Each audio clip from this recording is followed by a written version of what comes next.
The upcoming exhibit at PPHM is The Fall and Rise of an American Icon. It's about the story of the American bison in this region, 15,000 years that people have engaged with this animal. And of course, it's a tragic story in some sense. Everybody knows the story of the passing of the bison in this region, but we also want to talk about the conservation efforts that are happening nationally and more locally, specifically the Texas bison herd at Caprock Canyon State Park.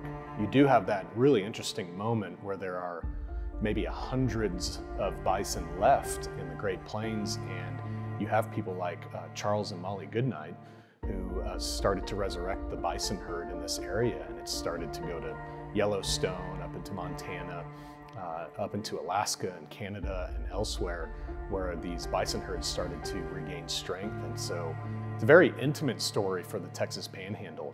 In some ways, you had both the final bison herds killed and the hides taken from this area back east, but also from this area you have kind of the resurrection of the herd and the conservation efforts and the conservation movement.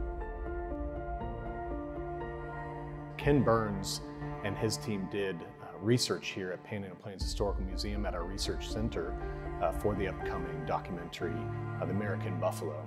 And that is premiering on the campus of West Texas A&M University, and we've grateful enough to have a reception here at PPHM opening this exhibit and then going to the premiere of that documentary. So we felt as a museum that it was a great time to just really join forces and show through the artifacts of the museum the incredible story of human interaction with the bison.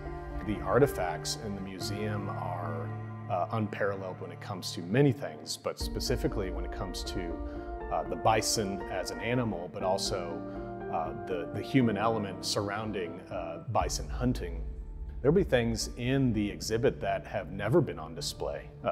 As far as I can tell, they've never been out on display, or at least haven't for a very long time, that people will be engaging with.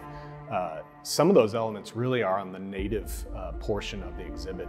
We have exceptional items from various tribes that we have the honor to protect and also display here at the museum on their behalf.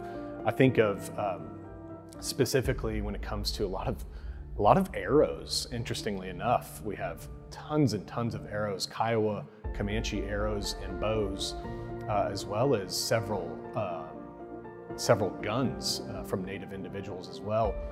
We'll have moccasins, we'll have drums, we'll have all sorts of things that are made from bison elements on the animal, and just see the extent of use that Plains tribes use that animal in just everyday life.